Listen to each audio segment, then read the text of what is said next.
မိတ်ပိုင် Google ရဲ့26 event ကတော့ပြီးသွားပါပြီ Google ကနေပြီးတော့ Pixel 11 Pixel Watch 5 နဲ့သူတို့ရဲ့ product အသစ်ဖြစ်တဲ့ Pixel တက်တို့ကိုကြေညာသွားခဲ့ပါတယ်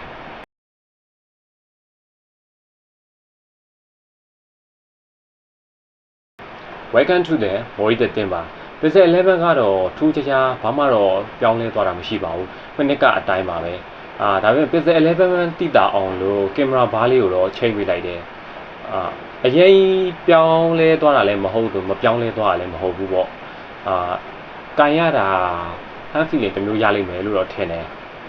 ပြီးတော့ဒီဇိုင်းပိုင်းလေးရလည်းပရီမီယံဆန်းလာတယ်လို့ပြောရမယ်ပရီမီယံဆန်းတဲ့အပြင်မှာမီနီမယ်ဖြစ်လာတယ်လို့ပြောလို့ရတယ်အကြောင်းတွေကလည်းတော်တော်လှတယ်ဒီမှာပြထားတဲ့အတိုင်းပဲပေါ့ဒါကတော့ Pixel 11 series ပြီးတော့ Pixel 11 Pro series နောက်တစ်ခုက Pixel 11 Pro 4ဒီထဲမှာဆိုရင် Pixel 11 Pro ကအုတ်ကျိုးရောင်လေးကတော်တော်လှတယ်အုတ်ကျိုးရောင်လို့တာပြောရတာ Caron ဆိုတဲ့အရောင်ဖြစ်မယ်ထင်တယ် Caron လို့ခေါ်တာ Canon လို့ခေါ်တာမသိဘူးအဲ့ဒီရောင်လေးလှတယ်နောက်တစ်ခုကတော့black color ပေါ့သူတို့အခေါ်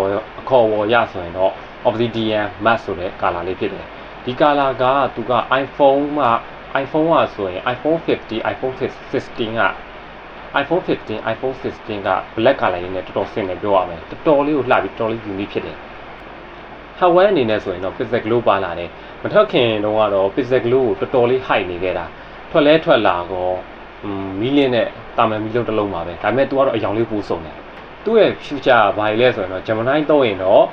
ဒီ Pixel Glow ကနေမီးလေးလင်းလာမယ်ရောင်စုံမီးလေးလို့ဆိုရမလားမသိဘူးအကောင်လေးလင်းလာတယ်နောက်ထပ် future တစ်ခုကတော့ favorite contact ထဲမှာကိုမှတ်ထားတဲ့ contact က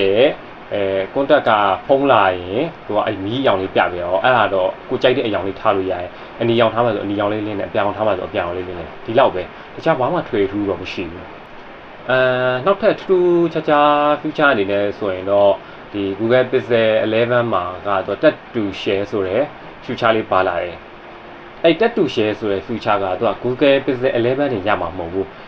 Pixel 6နဲ့နောက်ပိုင်း series တွေလည်းရမယ်ပြောတယ်update ပေးပြီးတော့ပြောင်းလဲပေးသွားမယ်ပြောတယ်ထည့်ပေးသွားမယ်ပြောတယ်ပေါ့ Touch to Share ကဘလို့အလုပ်လုပ်လဲဆိုရင်သူကဗီဒီယိုတွေ photo တွေနဲ့ contact တွေ share တာတွေကိုသူကဖုန်းချင်းထိလိုက်တာနဲ့ share ပေးတာပေါ့ဒီ feature ကဘာလဲဆို MFC နဲ့အလုပ်လုပ်တာပေါ့ MFC တက်နဲ့ဖုန်းကိုထိလိုက်တာနဲ့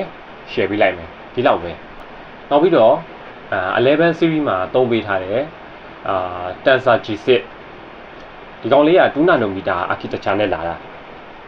ဘယ်လောက်ထိကောင်းလဲဆိုတော့တေချာတော့မသိသေးဘူးဒီ Tensor G6 တွေကို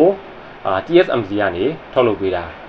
တာမန်ထက်ပို့ပြီးတော့မြန်တယ်လို့လည်းပြောကြတယ်ပို့ပြီးကောင်းလာလည်းပြောကြတယ် AI ဘိုင်းမှာဆိုရင်တိတိတတိုင်းတိုးတက်လာတယ်လို့လည်းပြောကြတယ်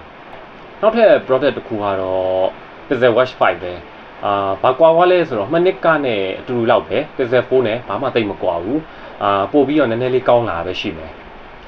ဒီနှစ်မှာထူးခြားသွားတာက Stephen Curry edition ဆိုပြီးတော့တမျိုးတိုးလာရပေါ့ဒါကလည်း Stephen Curry နဲ့ပေါင်းပြီးတော့ collaboration လုပ်ထားတဲ့ edition ပါပဲဘာမှထူးဆန်းတော့မဟုတ်ပါဘူး product အသစ်အနေနဲ့ကြီးညာသွားတာရှိတယ်အဲ့ဒါတော့ Google Pixel Tab ပဲသူကဘယ်လိုအလုပ်လုပ်တာလဲဆိုရင် Apple ကထုတ်တဲ့ AirTag ပုံစံမျိုးပဲပစ္စည်းလေးတွေကိုချိတ်ထားမယ်ဖုန်းကနေကိုယ့်ပြက်ပစ္စည်းတွေဘာမှရှိလဲဆိုအောင်လှမ်းပြီးတော့ကြည့်လို့ရတဲ့ပုံစံမျိုးပေါ့ဒီကောင်လေးကတခုကောင်းသွားတာက battery ကိုကိုယ်တိုင်ဖြုတ်လဲလို့ရတာပဲတော်တော်မိုက်တယ်ဒီဇိုင်းလေးကလည်းစမ်းတယ်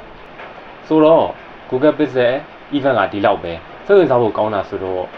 Pixel 11 series လောက်ပဲရှိမယ်ပေါ့ကျန်တာတွေကတော့ထွေထူးထူးမရှိဘူးနောက်ပိုင်း update တွေမှာဘယ်လိုမျိုး feature တွေကိုထပ်ပြီးပေးသွားမယ်ဆိုတော့သိရရင်လည်းထပ်တင်ပေးမယ်ဆိုတော့ဒီလောက်ပါပဲ